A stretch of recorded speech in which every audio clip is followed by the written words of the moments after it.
Since the dawn of sluggishly rendered wireframe polygons, the promise of immersive 3D gaming was constantly romanticized across pop culture, but often exceedingly awkward when attempted.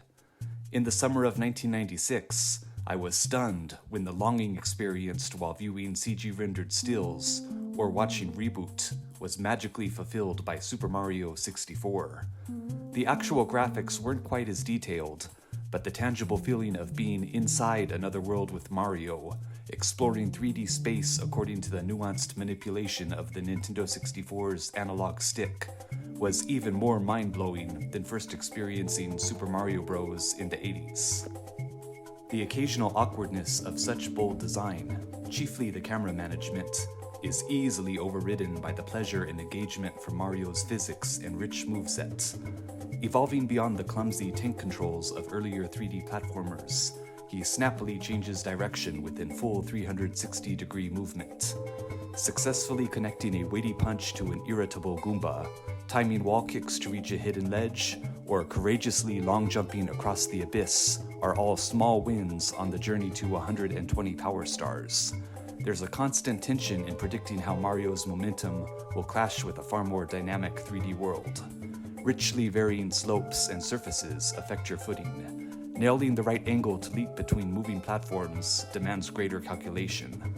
Combating the array of lovable, zigzagging enemies is more delicate than a quick hop. Slightly unnerving in its ransacked state, the iconic hub world of Peach's Castle contains 15 sizable main worlds, plus additional Bowser gauntlets and mini-stages. Bomb Battlefield is the perfect introduction, a huge environment with numerous fields and a sizable mountain to scale. Whomp's Fortress demands more methodical control as you master increased vulnerability up in the heavens. Cool Mountain and Jolly Roger Bay venture into the brisk elements. No matter your favorite, each location offers something magical. Survive the quicksand of the dunes and you can sneak into a pyramid. An astonishingly tranquil lava hell contains a habitable volcano. Exploring the foreboding grounds of Boo's mansion, one can sense it was an early test for Zelda's equally important transition to 3D. The only less than stellar experience was the overly ambitious mini-giant island. Comparable to Goldilocks and the Three Bears, Mario was either too small, too large, or just the proper size to navigate that treacherous world. Mind-blowing upon release, the graphics are still pleasing, with vivid colors and memorable, solidly rendered stages. The dynamic views, camera angles, and details like Mario's footsteps changing according to the surface brought a heightened sense of craftsmanship to the series.